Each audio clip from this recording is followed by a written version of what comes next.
Aí, ó, vamos lá, começar, dúvida. Isso é porque a gente teve aí, né, Bovespa derretendo, S&P 500 subindo, né? Vamos lá, dúvida primeira aí, vem comigo aqui.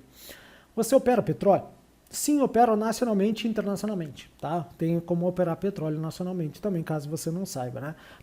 Sim, só opero nacionalmente, sim, opero internacionalmente, não opero nenhum, tá? Não quero, não gosto, é muito volátil, aquela coisa toda. Deixa um comentário aí pra gente ir moldando, pra mim sabendo como é o perfil de você, certo? Então, e outra coisa, me responde aqui, porque olha só, a gente teve Bovespa caindo 7%, quase 7%, o S&P subindo quase 7%, a gente teve o dólar subindo, o ouro subindo. Fechamos mesmo, né, galera? Tem que passar a régua, não tenha medinho de passar e analisar o seu resultado, que foi bem interessante sim. Aliás, lá no novo Instagram da MTBR, que é emitim.br, só dando um spoiler aqui, eu trouxe para vocês umas 2 BDRs, né? Lembra daquela oba, vamos comprar BDR, vamos comprar BDR? Eu comprei, né? Porque eu queria mostrar para vocês esses estudos. Eu fiz 2 BDRs e uma só ação brasileira que eu também comprei, né? E faz um ano quanto cada uma rendeu. Foi uma história muito legal, né? Claro que os assinantes do site vão ter uma masterclass sobre isso aí. Mas vamos lá. Às vezes relembrar é preciso e é oportuno. Por que está falando isso? Porque eu já falei sobre petróleo, falei sobre cadeias do petróleo, tá? Que vai impactar na abertura de hoje. Claro que eu vou fazer um super resumão. Mas caso você queira entender mais ainda sobre isso, olha lá a abertura 104 e 108. A gente está na 137, né? A gente passou bacana. Mas olha a abertura 104 e 108. Mas Marco, por que eu vou olhar aquela abertura depois da abertura de hoje? Porque eu falo sobre as cadeias produtivas, eu falo sobre upstream, midstream, downstream, que é a cadeia do petróleo também, né? A gente vai falar sobre características dessas, cada uma das etapas, as consequências, as oportunidades e como é que a gente vê a característica de cada empresa, da cada momento da cadeia e como a gente utiliza, como eu utilizo no meu dia a dia para botar a grana na conta. Então fica aí um relembrar também, é bom, né? É oportuno, gostei dessa palavra, oportuno para você. Mas vamos cair. Petróleo e seus derivados. Pessoal, eu vou direto ao ponto, tá? Quando se fala em petróleo, uma galera pode não entender, fala petróleo é só gasolina. Não. Né? Aqui a gente tem, por exemplo, botei só os derivados de petróleo que são combustíveis. A gente tem o gás natural, a gente tem a nafta, a gasolina, a querosene, óleo diesel, óleo lubrificante, óleo combustível e o betume, tá? Que é o mais baixo ali. Mas fica só naqueles ali. Normalmente, quando a gente fala em petróleo, a gente pensa em gasolina, óleo diesel e óleo combustível, né? Pois é muito mais do que isso. Então, quando a gente tem essa fonte de energia sobe, ele afeta toda a cadeia. Então, vai tudo subir. Vai tudo subir. Sabe aquele plásticozinho que você recebe, que você acabou de abrir aí, o seu bombom, tudo mais? É feito de um derivado. Pois então, cara, e as energias alternativas? Já vou falar sobre elas, mas entenda que isso é o básico sobre isso. Se o petróleo está subindo, toda a cadeia vai subir. Se a cadeia vai subir, vai fazer uma coisa que se chama inflação. Por isso que a gente voltou a explicar sobre isso e como utilizar isso a nosso favor. Então a gente já vinha há muito tempo sinalizando vocês aqui na abertura comigo, a galera da Emitim lá toda semana comigo também, né? Mas quase diariamente. Então, essa é a sacada. Então, beleza, olha só, se os derivados vão subir, eu posso me posicionar comprando, por exemplo, uma call, né? Eu quero comprar propriamente o ativo derivativo, o petróleo, a commodity, tudo mais. Então a gente se posiciona e também aproveitou essa alta. Novamente, o que é o ponto desse relembrar é viver aqui. Pessoal, vai continuar subindo? Vai, e você vai entender o porquê que provavelmente vai continuar subindo aí, tá? Vamos falar de energia? Vamos para dar treta, porque adoro dar treta aí. O que eu separei para nós aqui? Além daquele relembrar e viver, para vocês entenderem um pouco da cadeia, preços e impactos, tá? Eu vou ter que falar um pouquinho de novo sobre isso. As correlações aqui eu acho que é o grande tchan da abertura para você. A gente vai chegar lá, correlações do petróleo, e eu vi quebrarem e eu trago alguns cuidados para vocês que gostam de operar petróleo. O que é, pessoal, a volatilidade do petróleo? É esse gráfico aí, né? Olha que tem aí 50 anos, praticamente, de 1970, 30 dá 2000 e mais 20 dá 50 anos. A gente tem a evolução. Aí a gente teve as crises do petróleo 1, 2, 3, a gente teve crise do Iraque, a gente teve a crise da Arábia, a gente teve 9 de 11, né, que é 11 de 9, 11 de setembro, a gente teve a crise, todas as crises que vocês estão vendo aí, e isso aí é o petróleo. Marco, por que tu está trazendo isso aqui? Eu estou trazendo para você ver que o WTI, que é aqui o que a gente está falando também, né? O WTI é aquele negociado nos Estados Unidos, tá? Só para você entender. Ele é volátil. Olha que ele vai rapidamente de menos de 25 dólares o barril, chega a 75, baixa, vai a 125, lembram? Provavelmente você estava já no mercado 2010, 2009, 2010, bateu lá em cima. A gente vai falar um pouquinho sobre a questão de como houve essa manipulação de mercado. Depois caiu, crise do Covid e tudo mais, e agora está subindo de novo. Mas olhem isso aí. O que eu trago e o que eu gostaria que você saísse dessa tela que é o seguinte: é um ativo volátil, é um ativo que ele tem algumas características específicas que você não encontra em outros. Por exemplo, se você está acostumado a operar CFD de moedas, provavelmente, tirando o franco suíço, que a gente pode fazer uma analogia muito ruinzinha, mas existe essa analogia, tá? Mas normalmente você não vai encontrar. Nenhum outro segmento ele é tão monopolizado como o petróleo, e tão manipulado, e a gente vai falar sobre isso, sobre por que eu acho que ainda vamos ter um momentinho por aí, certo? E aí eu trago uma coisa: o petróleo vai acabar. Vamos começar um pouquinho a treta, né? Pessoal, o que vocês estão vendo aí, tá, é o consolidado dos investimentos em cada commodity, tá? Se vocês olharem os investimentos que são feitos no metal, no gasolina, na corn é milho, wheat é soja, soybean é soja, a gente tem açúcar, café, ouro, prata, alumínio, zinco, níquel, tudo isso são os investimentos. Esse gráfico você vai encontrar na EIA, tá, nos Estados Unidos, caso você quiser. Esses são os investimentos gerais, né, consolidados em cada ramo. Olhem quanto é o investimento focado na zona do petróleo, em questões aí do crude, do WTI. Olha o quanto é o investimento no mundo em commodities, quanto realmente o petróleo domina. E aí a gente vai falar um pouquinho sobre as crises aí, as alternativas. Pessoal, vou dar uma palhinha aqui rapidamente para vocês. Por que eu estou trazendo esse gráfico e isso que é importante? Hoje, continua sendo o maior investimento, mesmo que vocês venham aí falando, vamos investir bilhões nisso, bilhões naquilo. Sim, tudo bem, vamos energia eólica, energia solar, todas as outras, é válido, claro que vale, são novas tecnologias que vão vindo, mas entenda que o mundo funciona petróleo, e o investimento no petróleo é muito maior que tudo por enquanto, e deve continuar sendo por isso.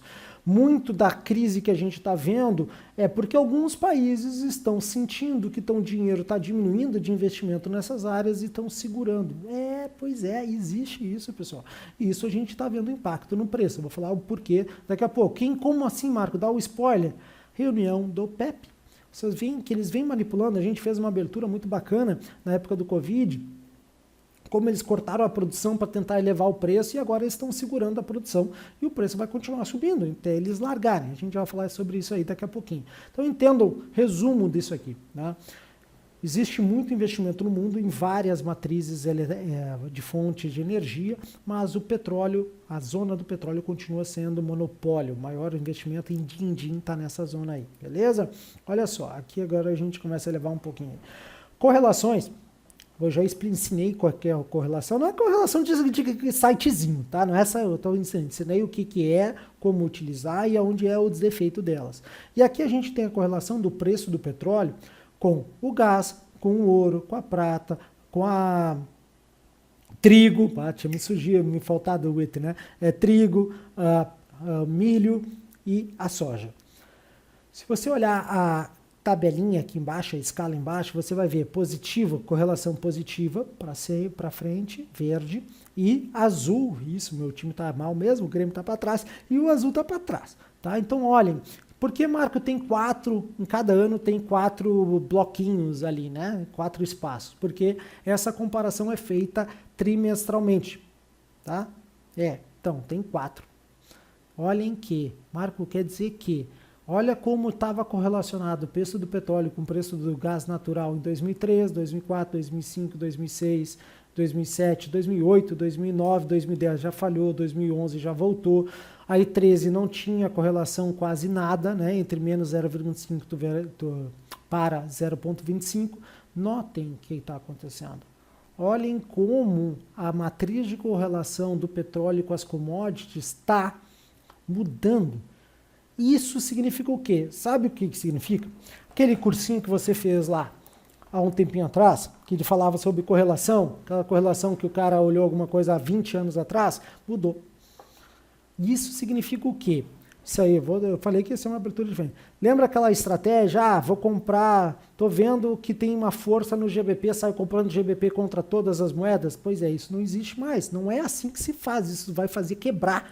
Como assim, Marcos? Sabe aquele mini sobe, vou vender o mini dólar. Pois é, você já fez isso, já viu que não é assim 100%, porque a correlação lá não é direta, ela não é perfeita. Agora, notem que a gente já tem um comportamento desde 2003 de uma descorrelação, né, uma correlação quase neutra, não é positiva, não é negativa, entre essas commodities e o petróleo. Tá, entendi, Marco, isso eu entendi. Então vou complicar mais um pouco. Olha só, o preço do petróleo, S&P 500, índice do dólar, US Bonds, que é o título de renda fixa, a volatilidade implícita dentro do preço, tem também, tá? E a expectativa de inflação, que eu gostaria só que vocês ficassem aí de uma maneira bem simples. Petróleo, S&P 500 e expectativa de inflação. Olha só que legal isso aqui. Isso aqui é uma aula de MBA, tá, galera? Aliás, né? Vamos aí. Vamos lá. Petróleo. Olhem como ele tem uma correlação positiva com o S&P 500. Por quê? Podia explicar várias formas. A gente pode fazer uma outra coisa aqui, né? E é legal que eu vou pensando enquanto eu estou falando, porque a gente tem vários níveis aqui. Por que normalmente quando o petróleo sobe, a Ibovespa sobe? Porque normalmente quando o petróleo sobe, lembrando que a Petrobras ela é baseada no Brent, não no UK, né, no petróleo de UK, não no WTI. Tá? Já expliquei o porquê, está lá na regra da Petrobras, na fórmula de cálculo, mas vem aqui. Por que quando o petróleo sobe, o Ibovespa praticamente tende a subir? Porque tem uma empresa, Petrobras, que ela representa muito dentro do índice Ibovespa e ela se beneficia quando o preço sobe. Tá. Pegou a sacada? Deixo para você. Vamos lá. Olha como a expectativa de inflação, que é o que a gente está vendo. Toda vez que a expectativa vai aumentando, o preço vai aumentando. Do petróleo. Olhem aí. E não mudou, né? Continua, né? Se vocês olharem de 2004, faltando 2017, pulando um pouco 2017, vocês vão ver que ela continua forte e positiva. Então, se a expectativa de inflação sobe, o preço tende a subir. Se a expectativa de inflação desce, o preço tem que descer. E o inverso também é o contrário, né? O inverso é verdadeiro, isso que eu estava dizendo. O petróleo tende a descer, a expectativa tende a descer. Se o petróleo tende a subir, a expectativa tende a subir. Viram? Olha que legal. Agora, essa é o creme de la creme também, né? Para e pensa. Qual é a expectativa de inflação? Que todo mundo está falando, né? A gente está falando há muito mais tempo, mas agora está na moda de novo. E aí? Para subir, né? Onde é que o petróleo está indo? Pegaram, né? Que bom, que bom. Agora vamos passar para o último tópico aqui, mas eu quero subir um pouquinho mais nível, tá? Olha só. Aqui eu trouxe para vocês podem entrar lá na Commodity Future Trading Commission dos Estados Unidos, se quiserem. E o relatório COT, que vocês sabem, pois é, né? Muita gente falando sobre COT, só usando CFDs, mas o COT ele tem utilização, e é claro, é muito legal na questão de mercado de CFDs, mas ele traz muitas outras informações, só que é uma informação um pouco mais complexa para depurar, né? E aí que eu tenho para vocês o acumulado, né, das posições longas, compradas, posições curtas, e o saldo, né? Longas menos curtas. Olhem como a gente tem o número de contratos. E a gente vai vendo que o número de contratos sempre estão muito mais positivos que negativos. Por quê? Por quê? O mundo, né? Por que esse Marco me explica de uma maneira rápida assim e de uma maneira simples? O mundo está crescendo, o mundo tende a crescer a médio e longo prazo, vai ter períodos de recessão, mas ele tende a crescer. Tá, olha que legal isso aqui, né? Então, o pessoal que sabe disso vai comprando contratos, né, seja futuros ou a termos e tudo mais, porque sabe que o consumo do petróleo é o grande motor do mundo ainda. Pois é, aí, tá, entendi, Marco, ok.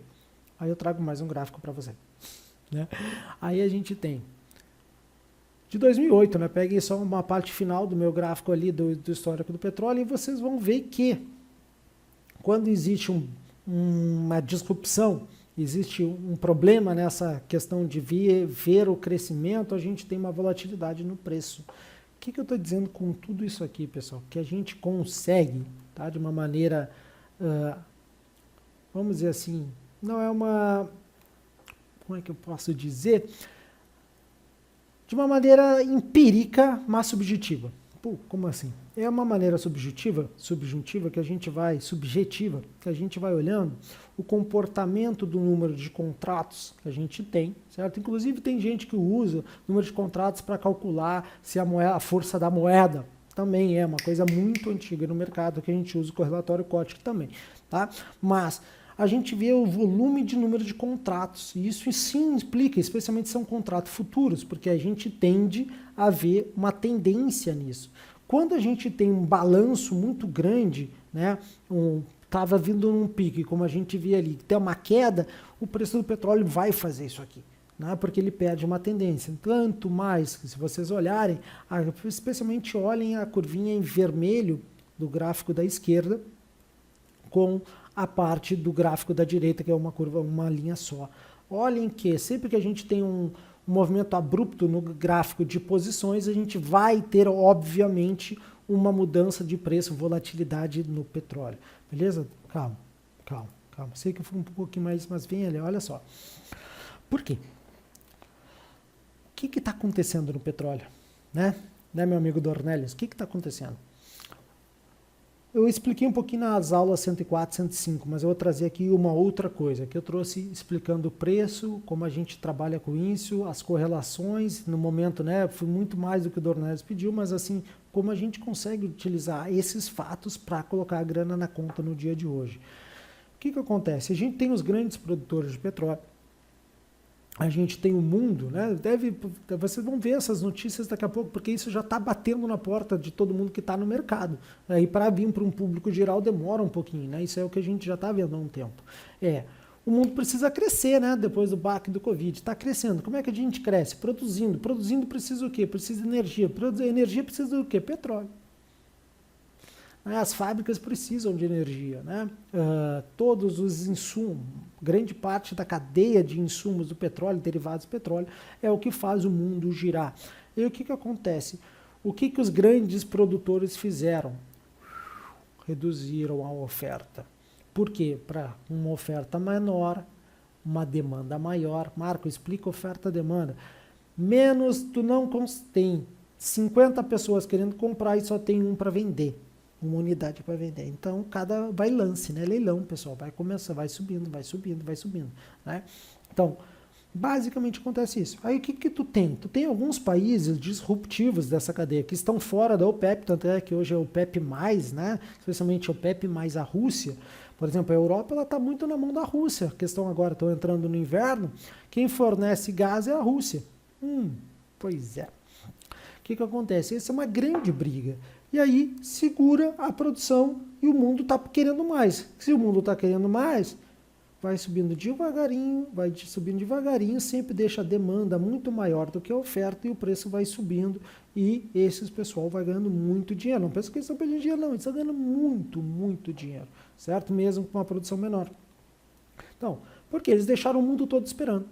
Aí tu tem a Rússia, que pode aumentar. O Brasil, inclusive, pode aumentar e ganha. Lembra, vale a pena olhar aquelas outras aberturas que eu mostrei, eu já passei 26 minutos aqui, para vocês. Quando esses outros países também produtores começam a suprir o mercado, dá uma pequena balanceada, esses países ganham mais, os países OPEP ganham menos, mas eles são muito maiores. Se eles quiserem frear, freia tudo. Tá? Aí, mas Marco, tem energia eólica, tem energia solar. Galera, é necessário um investimento gigantesco ainda para que essas energias venham a ser viáveis e essas energias sejam capazes de suportar o crescimento mundial. Ai, Marco, estou sendo muito bruto. Não, não estou. Deixa eu fazer uma pergunta. Você já viu avião voando com painel solar? Ah, Marco, mas agora, depois da Covid, está tendo menos aviação, né? O pessoal está fazendo mais web chat, web call e tudo mais. Sim, tá, verdade. Mas, você quer viajar? Mas, Marco, eu estou vendo lá na Europa agora, tem um posto de abastecimento de eletricidade para os carros verdes, né? De tanto e tanto tempo. Tá, verdade. E aqui?